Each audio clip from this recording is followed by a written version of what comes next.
ආයිබෝන්. අද අප්‍රේල් මාසේ 28 වෙනිදා අර්නස්ට් හෙමින්ග්වේගේ මහල්ලා සහ මුහුද නවකතාවේදී දීවරයට විශාල මාළුවෙක් හම්බ වෙනවා.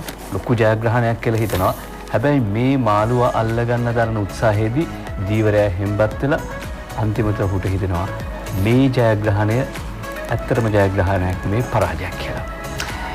සමහර වෙලාවට ජයග්‍රහණය පරාජය ස්වරූපයෙන් එන්නත් ඉඩ තියෙනවා. ඒ වගේම තමයි පරාජය ජයග්‍රහණයේ ස්වරූපයෙන් එන්නත් ඉඩ තියෙනවා. ඊයේ ඔබ ලැබුවේ ජයග්‍රහණයක්ද පරාජයක්ද? ඕලෙවල් වල ප්‍රතිඵලය අනුව ඔබ දිනුවද පෙරදුනාද? සමහර ඔබට කියයි ඔබ දිනුවා කියලා. සමහරු කියයි පෙරදුනා කියලා. කොහොම වුණත් මේ මොහොතේදී ඉදිරියේදී කොහොමද වැඩ කරන්නේ ඒ අනුව තමයි ඔබ ඇත්තටම දිනුවද පෙරදුනාද කියලා තීරණය වෙන්නේ. ඒ නිසා සමහර වෙලාවට ජයග්‍රහණයේ පරාජය විලාසෙන් එනවා, පරාජය ජයග්‍රහණයේ විලාසෙන් එනවා. මේ එන්නේ කවුද කියලා හරියට තේරුම් ගන්න එක ඔබට විතරක් නෙවෙයි රටටත් වටිනවා.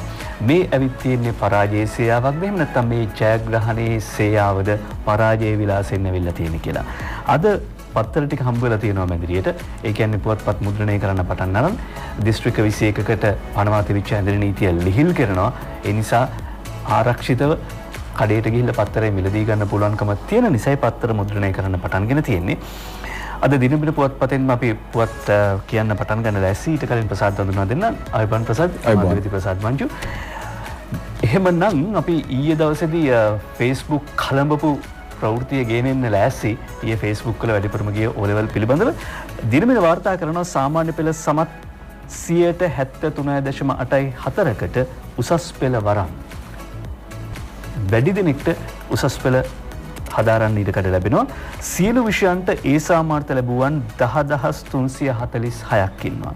මේ අතිදක්ෂයන් 10346ක්. ඒ අතරේ සාමාන්‍ය ප්‍රතිඵල දැන් අන්තර්ජාලයෙන් ලබා ගන්න පුළුවන්, බලන්න පුළුවන්.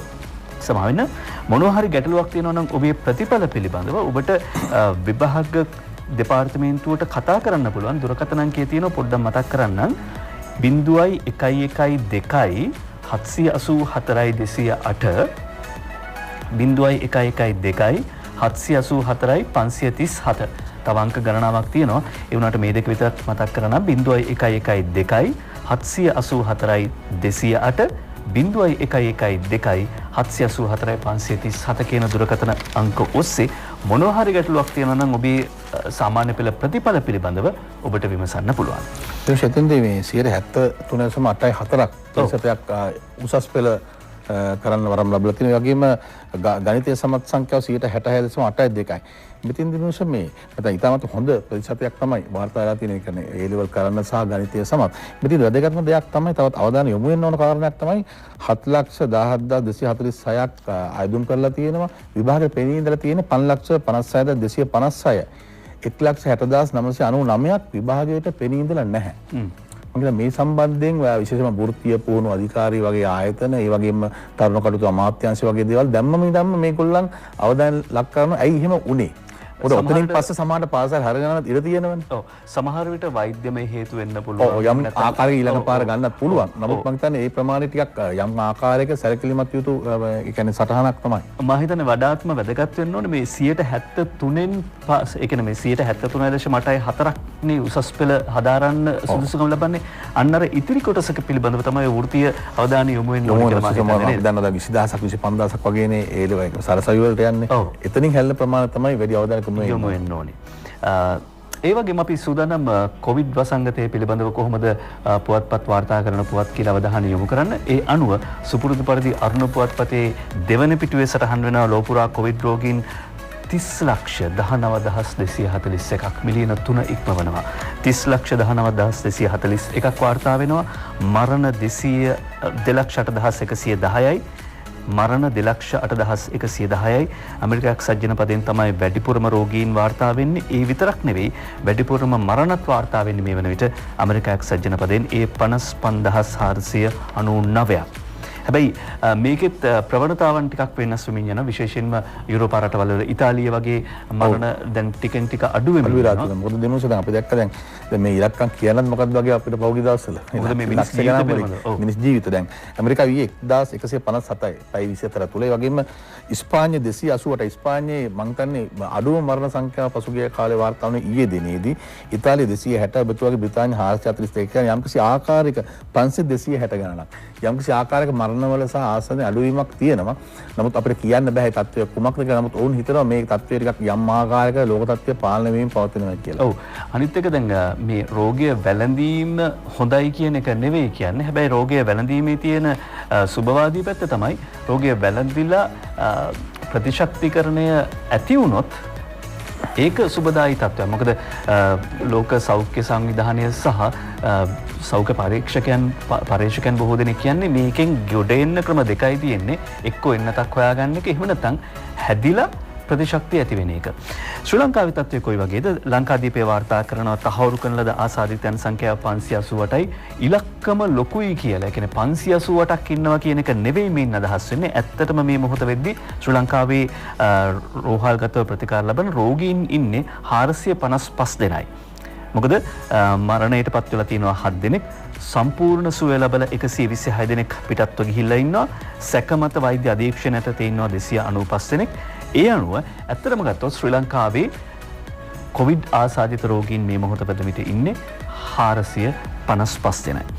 මේ අතරින් මව්බිම් පොත්පත වාර්තා කරනවා පුවතක්. ඒ තමයි ලංකාවේ තීරණාත්මක රෝගියා කවුද කියන එක. patient 206. එහෙම නැත්නම් අපි දන්නවා අර දකුණු කොරියාවේ patient 31 කියලා ආව අර කාන්තාවක් මරණ ගෙදරකට ගිහිල්ලා ඇය තමයි මුළු ප්‍රදේශය මුළු දකුණු කොරියාවම මේ වසංගතයේ අවදානමට ලක් කළේ. ඒ අනුව patient 206 ලංකාවේ කොරෝනා හැරවුම් ලක්ෂ්‍ය සුදු ඇල්ලේ කුඩ්ඩ කියලා අමු සිංහලෙන්ම ලියලා තියෙනවා මව්බිම් පොත්පත. මව්බිම් පොත්පත සාමාන්‍ය භාෂාව පාවිච්චි කරද්දී බය නැතුව පාවිච්චි කරන ඔය තිබෙන පුවත්පතත් එහෙම බය නැතුව පාවිච්චි භාෂාව පාවිච්චි කරනවා. කියනකොට ඒ කෙලින්ම කියනවා. ඔව්. ඒ අනුව මේ සඳහන් කරන ආකාරයට මේ මත්කුඩු ලෝලියාට වෛරසය වැළඳී තිබීදී නිරෝධායනට යොමු නොවි ඔහු ප්‍රදේශ රැසක රස්යාදු වෙමින් මේ වෛරසය පතුරවා හැර ඇති අතර ඊට අමතරව ආරක්ෂක අංශවලින් මිදී සැඟවී සිටීමට ක්‍රියා කර ඇත. පසුව වැලිසර නාවික හමුදා කඳවුරේ සෙබළුන් විසින් මේ මත්කුඩු ලෝලියා අල්ලා ගැනීමට මෙහෙයුමක් දියත් කරන ලැබිය. එහිදී ආරක්ෂක අංශ විසින් සුදුවැල්ල ප්‍රදේශයේදී පුද්ගලයන් 100කට අධික පිරිසක් හඳුනාගෙන නිරෝධායනට යොමු කළ අතර ඔවුන්ගෙන් තෝරාගත් පිරිසක් සම්බන්ධයෙන් සිදු කළ PCR පරීක්ෂණ වලින් පසුව මත්කුඩු ලෝලියා ඇතුළු 13 දෙනෙකුට මේ වෛරසය ආසාදනීය ඇති බව තහවුරු වී ඇත. මේ වන විට මෙරට කොරෝනා රෝගීන් 205ක් පමණ වාර්තා වී තිබුණු අතර ඒ කියන්නේ අර සුදුවැල්ලේ මත්කුඩු ලෝලියා හමු වන අවස්ථාව වෙන විට 205ක් පමණ වාර්තා වී තිබුණු අතර මේ මත්කුඩු ලෝලියා සමග එකට සිගරට් පානය කළ තවත් 5 දෙනෙකුට එකවර මේ වෛරසය ආසාදනය වී තිබෙන. මේ මත්කුඩු ලෝලියාගෙන් වෛරසය වැලිසර නාවික හමුදා කඳවුරේ සෙබළුන් 129 දෙනෙක්ට පැතිරී ගොස් ඇත. මේ පුද්ගලයා නිසා තමයි මේ පුද්ගලගේ හැසිරීම නිසා තමයි අර සයුරට විරාමයක් දීලා කොරෝනා මර්ධනය කරන්න ආපු එහෙම නැත්නම් IDH රෝහලේ ඔබ දැක්ක ඉතාම කෙටි කාලයක් ඇතුළත වාට්ටු සංකීර්ණයක් ඉදි කරපු ශ්‍රී ලංකා නාවික හමුදාවේ සෙබළුන් මේ අවදානමට ලක්ුණේ අර වගකීමක් විරහිතව අපේ දැන් 180ක් දක්වා මම හිතන්නේ නාවික හමුදාවේ වර්ධනය වීමක් තියෙනවා. දැන් බලන්න දැන් මාවනැල්ල අකුරණ ප්‍රදේශය, එතකොට බණ්ඩාරගම අටාලුගම, එතකොට පුත්තලම මේ හැම ප්‍රදේශයක පාලනය කරලා තියෙන බණ්ඩාරනායකපුර දැන් පාලනය කරලා තියෙන එකම දේ දැන් මේ නාවික හමුදාවේ සිද්ධිලා කියන්න ඕන මේ මතන මේ සුදුවැල්ලේ ඒ මද්ද්‍රව්‍ය ලෝඩින් තමයි. මොකද හේතුව දැන් යුද හමුදාවට අපිට කිව්ව දිනෝෂ මොවුන් අල්ලන්න ගිහලා තාප්පුර නැග්ගා, ගස්ුර නැග්ගා, මීටරේ පරතරේ තියාගෙන බැරි වුණා. සමාජය වෙනුවෙන් තමයි මේ මෙහෙයුම් කරන නාවික හමුදාවේ ඒ විරෝධ රණවිරුණ උන් අත්අඩංගුවට ගත්තේ. ඒ කියලත් උන් යන්න බෑ කියලා මම හිතන දේවස්ථානක ඉදිරිපිට පියතුමත් ඇවිල්ලා මොවුන්ට වැන්දේ නැති එක විතරයි. අන්න ඒ වගේ තත්ත්වයක් තමයි ඇති වුනේ. ඒතකොට ඕන් තමයි සම්පූර්ණ වාක්‍යයන් ඕන මේ පාලනය කරගෙන ආපු දේ යම් තාක් දුරට ව්‍යාප්ත වීමට වාක්‍යයන් ඕන. ඒ ඔවුන් මම හිතන උන් නිරෝධායන නීතියට උන්ට දඬුවම් දිය යුතුයි. ඒ වගේ මද්ද්‍රව්‍ය නීතියට දඬුවම් දිය යුතු උන් පුනරුත්ථාපනය කළ යුතුයි. මම හිතන උන් මේ දින 14න් පස්සේ දින 20කින් පස්සේ එළියට දාන්නත් හොඳ නැහැ. උන්ට දැඩි දඬුවමක් දිය යුතුයි මේ කරපු මේ අපරාධෙදී. ඔව් අපි දැක්ක දැන් මේ නිරෝධායනයට ලක් වෙලා නැවත උන් පිටත් යද්දී ආයේ මම කුඩු ගහන්නෙත් නැහැ හොඳ විදියට ඉන්නවා කියලා කිව්වා. බුද්ධියන්ස සොයා බලන්න ඕන. ආපහු ගිහලා මේ පිස්සුව නැටුවොත් මේගොල්ලෝ සුදු වෙන්නේ. තව රැල්ලක් ඇති වෙන්න පුළුවන්. සහ ප්‍රදේශවාසීන්ටත් වගකීමක් තියෙනවා.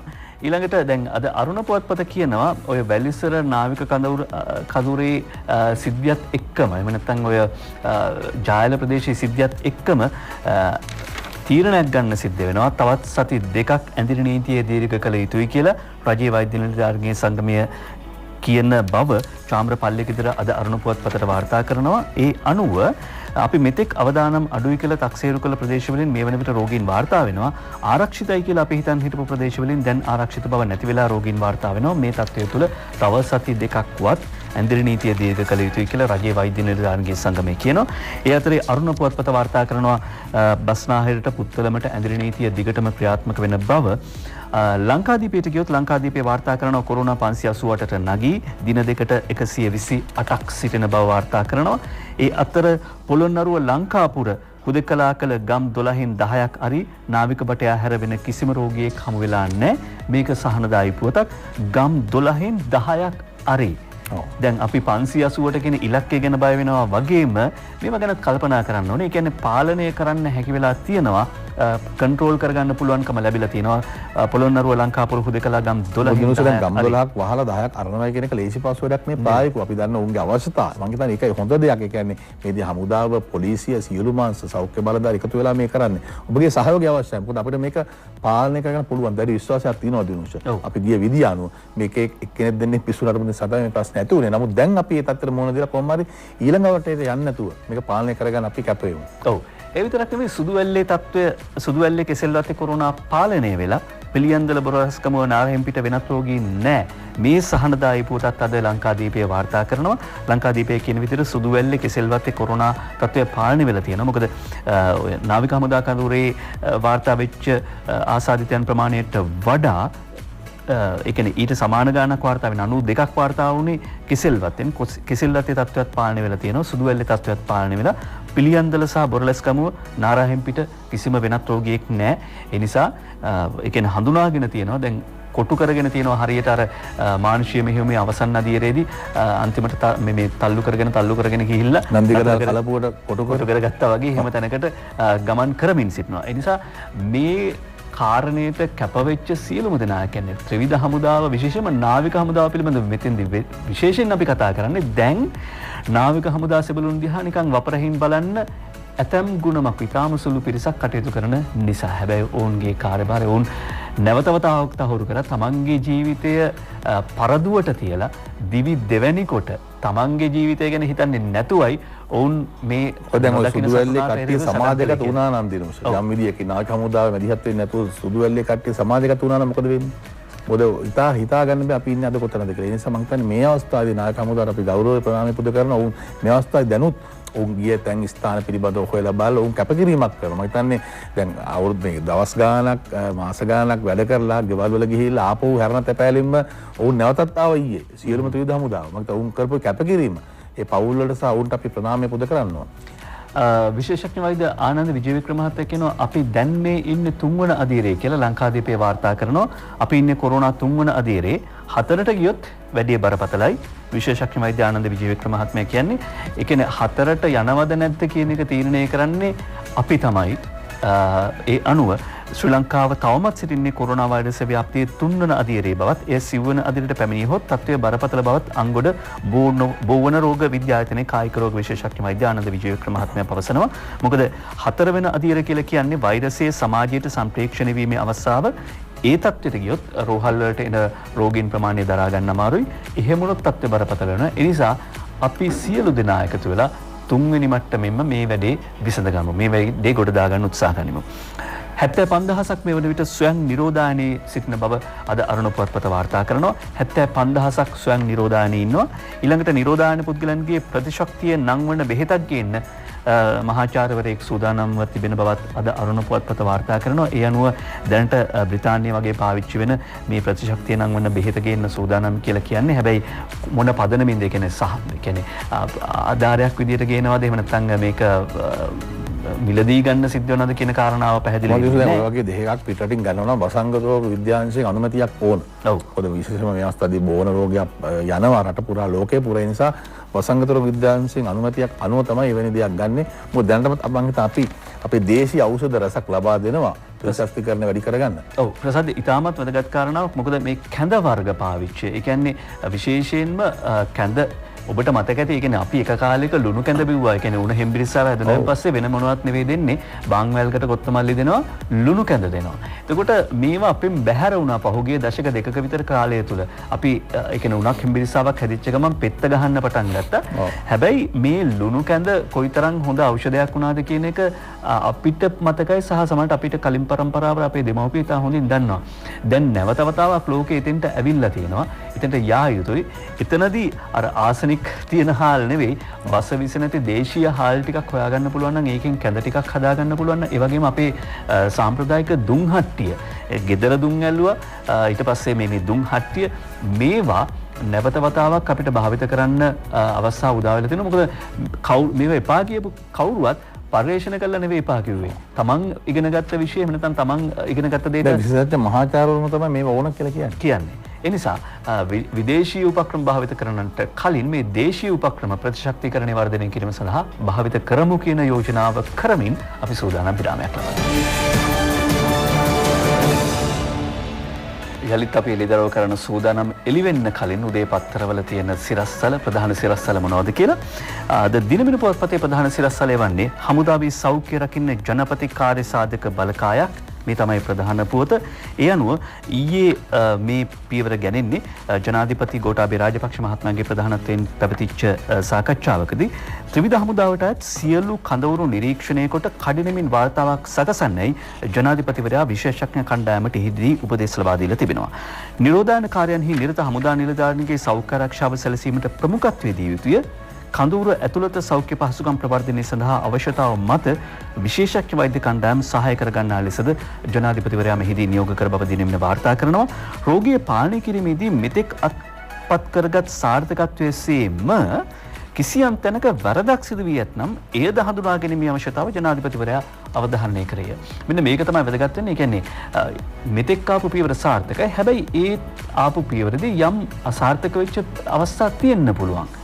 ඒවා හඳුනා ගැනීම. මේක තමයි අර කළමනාකරණ ක්‍රමවේදය. මේ ගැටලුව හරියට කළමනාකරණය කරනවා කියන එක ඉතා හොඳින් පැහැදිලි වෙනවා. එක්කෙනෙක් කාට චෝදනා කරගන්න නැතුව ඒ විදිහට ගමනක් යනවා නම් ඉතා වැදගත්. මොකද අපි දන්නවා යම් යම් වැරදි වෙන්න පුළුවන්. මොකද පත් කරලා තියෙන්නේ අපේ හිටපු ගුවන් හමුදාපති වලයා රොෂාන් ගුන්දලක මහත්මයා පත් කරලා තියෙන ඉතාමත් හොඳ දක්ෂ නිලධාරියෙක්. මම හිතන්නේ ඒක හොඳ දෙයක්, අලුත් දෙයක්. මම හිතන්නේ ත්‍රිවිධ හමුදාවට සාරක සංසවලට ඉතාමත් වැදගත්. ඔවුන්ගේ යම් කිසි තියෙනවා නම් දුක් ගැනවිල්ලක් මේ සඳහා ඉදිරිපත් කරන්න පුළුවන්. ඔව් මේ ගැටලු වලට අර රෙඩිමේඩ් උත්තර කියන ඒවා නැහැ. ඒ නිසා මේවා ක්‍රමවේදේ ක්‍රියාත්මක කරගෙන යද්දී තමයි සමහර වෙලාවට නැවත ගැටලු මතුවෙන්නේ. එතකොට ඒවා පිළිසකර කරගන්න ඕනේ. ඒ අනුව තමයි හමුදාවේ සෞඛ්‍ය රකින්න ජනාධිපති කාර්ය සාධක බලකායක් ප්‍රධානියා marshal of the air force Roshan Gunathilaka ගැටලු ඇතනම් ප්‍රායෝගික දන්වන්න කියලා දිනමින පුවත්පත වාර්තා කරනවා. දැන් මේ තත්ත්වෙ මෙහෙම ගිහිල්ලා ඉස්සරහට මොකද වෙන්නේ?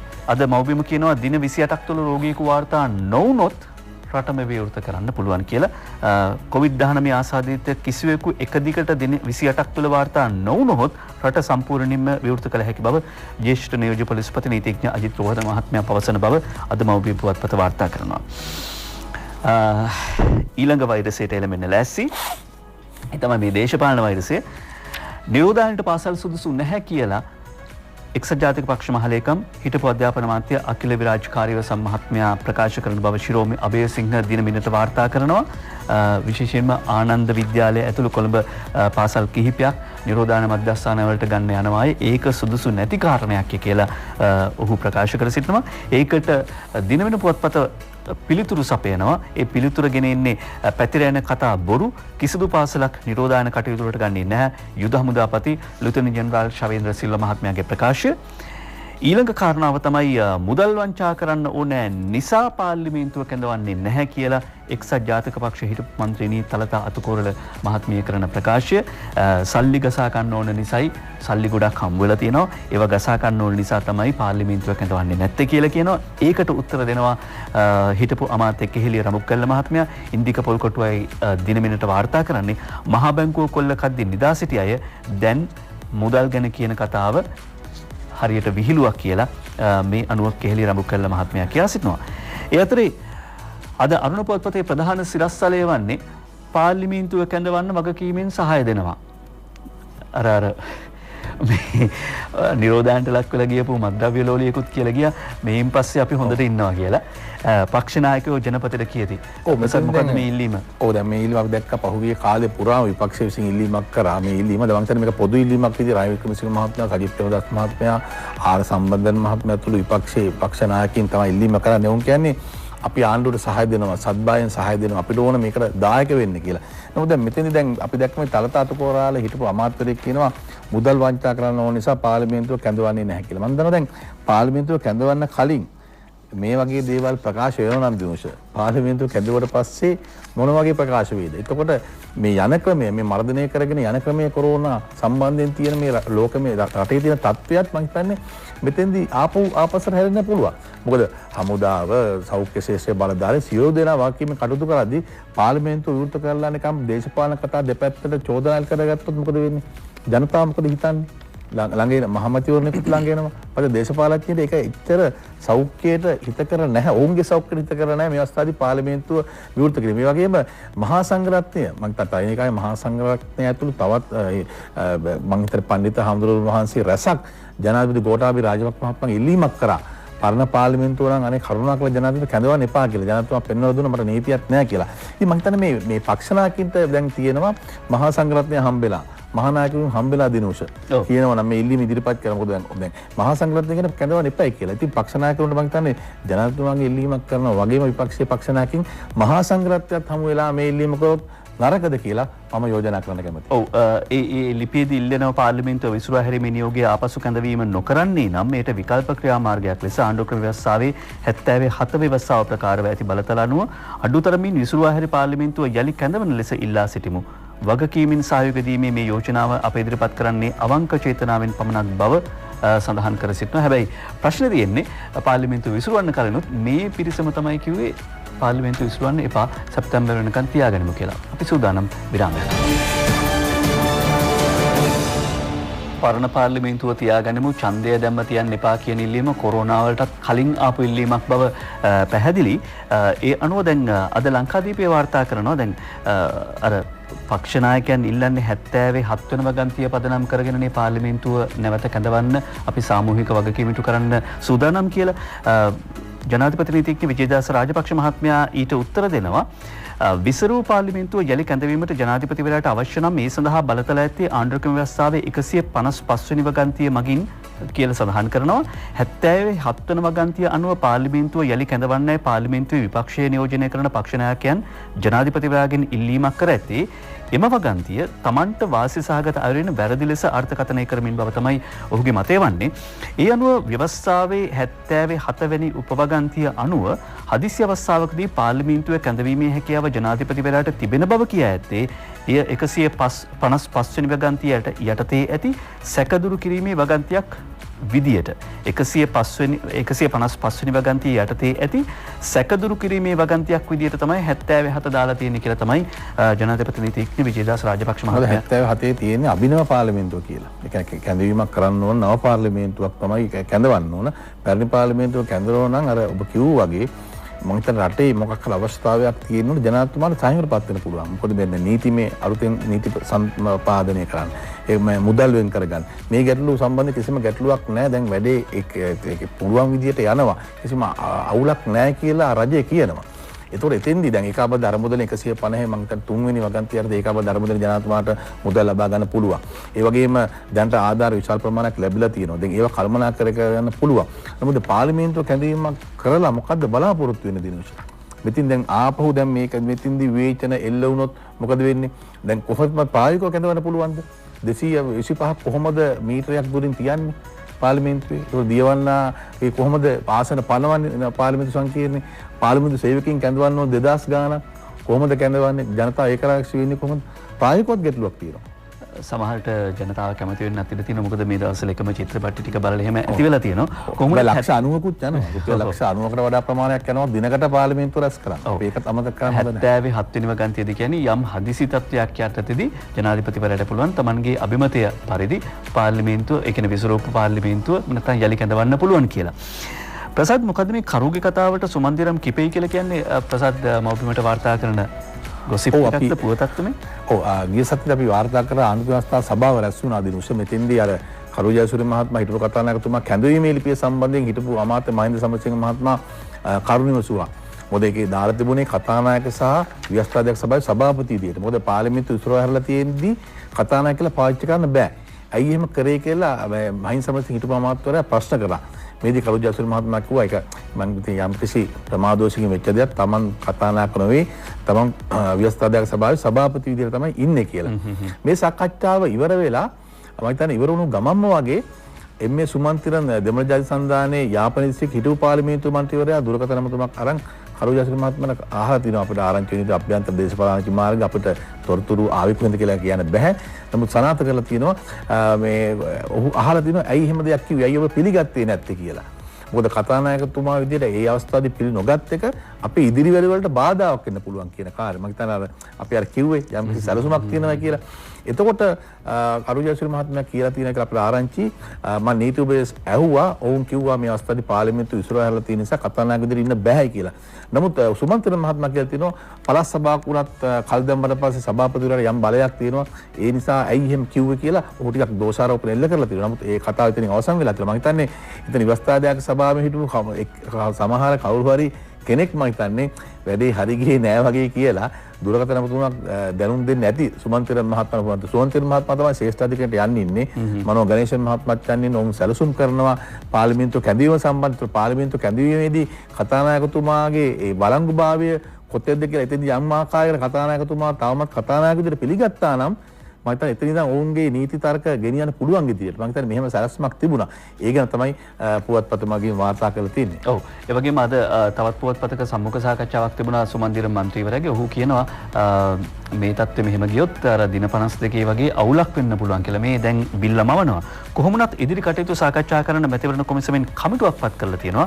නව අරුණ පුවත්පත වාර්තා කරන විදිහට නව කොරෝනා වෛරසය පැතිරීමෙන් හමුවේ ඉදිරි කටයුතු සිදු කරන ආකාරය පිළිබඳව සාකච්ඡා කිරීම සඳහා සෞඛ්‍ය අමාත්‍යාංශය, ආපදා කළමනාකරණ අමාත්‍යාංශය, පොලිසිය, රාජ්‍ය පරිපාලන අමාත්‍යාංශය ඇතුළු අංශ කිහිපයක් එකතු වෙලා විශේෂ කමිටුවක් පත් කරලා තියෙනවා. ඒ වගේම මැතිවරණයට අදාළ රහසිගත ලියවිලි මුද්‍රණයත් මේ වෙනකොට ආරම්භ කරලා තියෙනවා. එනකොට ඒ අනුව අර වෙනද වගේ නැතුව CCTV කැමරා මගින් නිරීක්ෂණය කරමින් නියමිත අර මීටරේ දුර තියාගනිමින් මේ කටයුතු සිදුවන බව තමයි වාර්තා වෙන්නේ. ඒ අතරතුර තැපැල් ඡන්ද පත්‍රිකා බෙදා හැරීම සඳහා වෙනම ක්‍රමයක් ඕනේ කියලා අද ඉල්ලා සිටිනවා මේ තැපැල් දෙපාර්තමේන්තුව ඉල්ලා සිටිනවා. ඒ අනුව ඡන්ද පත්‍රිකා බෙදා හැරීමට විකල්ප ක්‍රමවේදයක් ඕනේ. මොකද ගෙයින් ගෙට ගිහිල්ලා තැපැල් ඡන්ද පත්‍රිකා බෙදා හැරීම මේ මොහොත වන විට අවදානම් නිසා ඔන්ලයින් ක්‍රමයක් ඔස්සේ හොයාගන්න පුළුවන් කියලා ඔවුන් යෝජනා කර සිටිනවා. හැබැයි තැපැල් ඡන්ද පත්‍රිකා බෙදා හැරීමේ කටයුතු සාමාන්‍ය පරිදි සිදු වෙනවා. ඒකට බාධාවක් නැහැ. අර ඡන්ද පත්‍රිකා බෙදා හැරීම ඔන්ලයින් ක්‍රමයක් යටතේ කරමු කියලා යෝජනාවක් තමයි ඇවිත් තියෙන්නේ. ඊළඟට මව්බිම් පුවත්පත වාර්තා කරනවා ප්‍රධාන පුවත හැටියට සහරාන්ලා අවිපුහුණු ඉඩමක් ගැන හෙළිවෙයි. පුහුණ ලැබූ 5කගේ තොරතුරු එළියට මාවනැල්ලේ පූජකයෙකුට අයිති ඉඩමක් බව තමයි මේ අනුව වාර්තා වෙන්නේ. මේක ඒ කියන්නේ අනෙකුත් සියලුම අවධානය කොරෝනා COVID-19 වසංගතය පිළිබඳව යොමු වෙලා තියෙද්දි මේ විමර්ශන කටයුතු සිදු වෙනවා. ඒ අනුව මුතුරු සෙල්වනගර ප්‍රදේශයේ පිහිටි මේ අක්කර 15ක භූමිය මාවනැල්ල ප්‍රදේශයේ මුස්ලිම් පූජකවරයෙකුට අයත් භූමියක්. මේ කඳුරේ පුහුණු ලැබූ බව කියන පිරිසක් පිළිබඳව අපරාධ පරීක්ෂණ දෙපාර්තමේන්තුව අනාවරණය කරගෙන තිබෙනවා. සාදික් කියන පුද්ගලයා කරන ලද පාපෝච්චාරණයකට අනුව තමයි රහස් පොලිසියේ විශේෂ විමර්ශන කණ්ඩායමක් මේ අනුව පරීක්ෂණ කරන්නේ. අද දිනමිනත් වාර්තා කරනවා සහරාන්ගේ පුහුණු කඳවුරක් ත්‍රිකුණාමලයෙන් තරුණයන්ට ගිනියවි පුහුණුව ලබා දීලා ඉඩම මාවනැල්ල ව්‍යාපාරික හජ්ජාර්වරයෙක්ගේ සහරාන් කල්ලියේ සාදික් සියල්ල හෙළි කළයි කියලා කියනවා. දිනමින පුවත්පත ඇතුළු පිටුවක කියන විදියට විශේෂයෙන්ම මේ පුද්ගලයා කියන්නේ සාදික් කියන පුද්ගලයා හරහා තමයි මේ තොරතුරු ලැබෙන්නේ. ඒ අනුව 2014 වසරේ ඉඳලා ඒ කියන්නේ සාදික් නැමැත්තා සිරියාවට ගොස් IS පුහුණුව ලබා මෙරටට පැමිණීමෙන් පස්සේ ඔහු 2004 ලංකාවට ඇවිල්ලා තියෙනවා. ඊට පස්සේ තමයි ඔහු මුලින්ම ගිනි අවි භාවිතය ගැන පුහුණුව ලබා දී ඇත්තේ මාවනැල්ලේ තරුණයන් 5 දෙනෙකුට T56 ගිනි අවියක් කොටස් වලට ගලවා එය සවි කිරීමට මේ කියන ඉඩමේදී එමෙත මේ ස්ථානයේදී උපදෙස් දුන්නා. ඒ පුහුණු පාඨමාල ආරම්භ කළා කියලා කියන්නේ. මාවනැල්ල ගැන කියනකොට මොකද අපි දන්නවා බුදු පිළිම කැඩුවේ මාවනැල්ලේදී. ඒකට මේ බුදු පිළිම කඩපු අය දේශපාලන රැකවරණය ලැබුණා. ඒ වගේම ඔබ දන්නවා ඔය වගේම ඉඩමක් පුත්තලම වනාත විල්ලුව ප්‍රදේශයේදී පාස්කුලදා ප්‍රහාරයට පෙර හමු වුණා. ඉඩමේ තිබුණා ඩෙටනේටර් විශාල ප්‍රමාණයක්. ඒතකොට මේවා ගැන පරීක්ෂණ කරන්න ඉඩ දුන්නේ නැහැ. යම්කිසි දේශපාලන හස්තයක් ක්‍රියාත්මක වුණා. ඒක තමයි ආදිනතුමා කියන්නේ. යම්කිසි දේශපාලන හස්තයක් ක්‍රියාත්මක වුණා කියන එකට සාක්ෂි තියෙනවා කියලා. අපි දන්නවා දැන් මාවනැල්ලේදීත් ඒ දේ වුණා. ඒ නිසා මම හිතන්නේ මේ කොරෝනා ASCII මේ වැඩේ හරියට යනවා. මම හිතන්නේ පරීක්ෂණ උගක්ම කරගෙන යනවා CID එක ජනාධිපතිතුමාගේ උපදෙස් පරිදි. මම හිතන්නේ මේ දේශපාලන රැකවරණය දුන්නු කවුද කියලා ඉදිරි දින කිහිපයේදී රටට මෙහෙලි වෙයි. ඔව් ලස්සන පින්තූර ටිකක් තියෙනවා බලන්න අරුණ ඇතුල් පිටුවක ඇඳිරි නීතිය හෝටන් තැන්නේ වන සතුන්ට වසන්තය අරන් ඇවිත් කියලා මිනිස් පුළුටක් නැති මම්මාවත් සතුන් බදු අරන් පරිසර පද්ධතියේ විවිධත්ව වෙනස්කම් රසක් පවතින බව වාර්තා කරලා තියෙනවා. විශේෂයෙන්ම මේ හෝටන් තැන්නට ආවේනිකම ගෝනුන් එවැගේම දිවියන් ඉතා විශාල වශයෙන් මේ වන විට පාරායිනට එන්න පටන් අරගෙන තියෙනවා. ඒත් එක්කම මව්බිම පුවත්පත අද වාර්තා කර තිබුණා වාර්තා කිහිපයක්. ඒ තමයි විශේෂයෙන්ම අඳුන් දිවියන් ඉතාම දුර්ලභ අඳුන් දිවියන් කිහිප දෙනෙක් සහ එවැගේම ගෝනුන් ඒ කියන්නේ අඳුන් දිවියන් කිහිප දෙනෙක් වාහනවලට හසු වෙලා මිය ගිහිල්ලා තියෙනවා. ඒ වගේම මේ අතර මේ ඇඳිරි නීතිය අතරේ වනසත්ව දඩයම ඉතාම ශීඝ්‍රයෙන් සිද්ධ වෙනවා. විශේෂයෙන්ම දැන් සත්තු පුරුදු වෙලා ඉන්නේ මේ හුදකලා වීමත් එක්කම ජනා කීර්ණ ප්‍රදේශවලට ජනවාසවලට එන්න. මොකද දැන් අපි දන්නවා දැන් වනජීවි නිලධාරීන් ඉන්නවා. නමුත් දැන් සතුන් දැන් මිනිස්සු නැති නිසා දැන් යාල හැමතැනම ජාතික උද්‍යානවල සතුන් රිසිසේ සැරිසරනවා. ඔවුන්ගේ සුපුරුදු පරිදි. මොකද අපි දන්නවා දැන් සාමාන්‍යයෙන් දිනකට යාල ජාතික වනෝද්‍යානයට ජීප් රථ සෆාරි ජීප් රථ දිනුෂ 500කට අධික පිරිසක් පැමිණෙනවා. ඒකට මේ 500ක් ආවම කොහොමද සතුන් ඉන්නේ කියලා බලන්න ශබ්දය, දුම වගේ දේවල් එක දැන් ඔවුන්ට මේ රිසිසේ ඔවුන්ට ඉන්න පුළුවන්. ඔවුන්ගේ ජීවිතය ගත කරන්න පුළුවන්. දැන් මේ ඇස්සේ දඩයම් කරුවන් තමයි ක්‍රියාත්මක වෙලා තියෙන්නේ. මොකද මිනිස්සු නෑ, ගැවසෙන්නේ නෑ, සතුන් එනවා එළියට. වනජීවි නිලධාරීන්ට හැම සතෙක්ම බලාගෙන ඉන්න බෑ, ප්‍රායෝගික ප්‍රශ්න තියෙනවා. එතකොට දඩයම් කරුවන් තමයි ක්‍රියාත්මක වෙන්නේ. ඒ නිසා මම මේ අවස්ථාවේදී මේක දඩයම් කරුවන්ට තෝන්තැන්නක් වෙලා තියෙනවා. මම හිතන්නේ පහුගිය දවස්වල බැටලීම් කීපයක්ම කරා.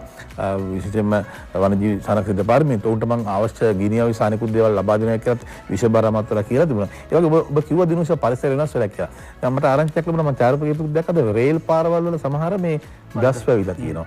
තනකොළ වල රේල් පාර පේන්නේත් නැහැ. ඒ කියන්නේ මම හිතන්නේ මේ මොකද දැන් ආපහු රට ටික ටික විවෘත වෙනකොට දැන් මේවත් ගැනත් අවධානය යොමු කරන්න වෙනවා. ඔව්.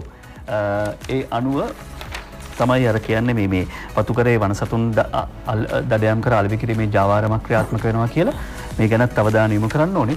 අද මව්බිම් පුවත්පත ඇතුළු පිටුවක නින්නාද කියන සාකච්ඡාව අනුෂා රාජපක්ෂ වාර්තා කරනවා වෙනත් විෂයක් ගැන අවධානය යොමු කරන. ඒ තමයි හස්ස කර්මාන්ත නැංවීමට උපාය මාර්ගික සැලැස්මක් හැදුවා ජාතික ශිල්ප සභාවේ සභාපති සුදත් අබේසේකර මහත්මයා එක්ක කරන සාකච්ඡාවක්.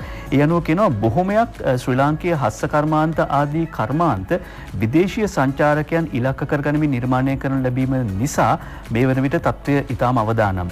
ඒ වගේම හස්ස කර්මාන්ත ආශ්‍රිත දැනට නිර්මාණය කරන ලබන භාණ්ඩ සඳහා ඉල්ලුම අඩු විය හැකි මේ තත්ත්වය තුළ.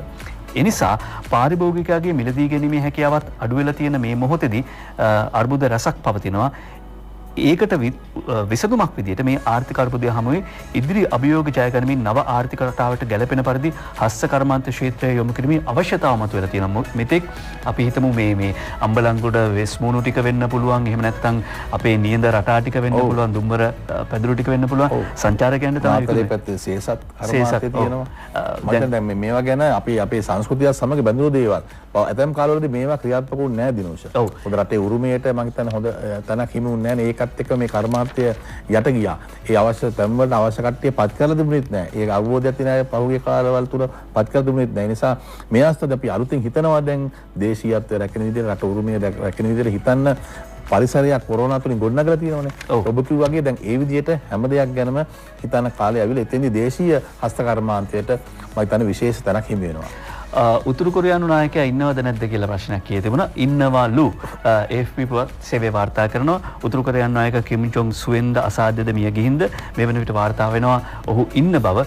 උතුරු කොරියානු නායක කිම් ජොං උන් ජීවතුන් අතර සිටින බව ඡායාරූප වලින් වාර්තා කරනවා. සමහර මෙවැනි නායකයින් ඔය සමහර වෙලාවට උතුරු කොරියාව වගේ නායකයින් දිනුෂ යම්කිසි ලෝක අවධානය ගන්නත් මේ වගේ දේවල් කරලා තියෙන ඉතිහාසයේ. ඔව්. පොඩි කාලයක් ඉඳලා නිශ්ශබ්ද වෙලා ආපහු ඔන්නේ එනවා. ඒතකොට ලෝකෙම කතා වෙනවා මොකද උනේ? මැරුණාද නැද්ද? ඇයි හැංගුනේ කියලා.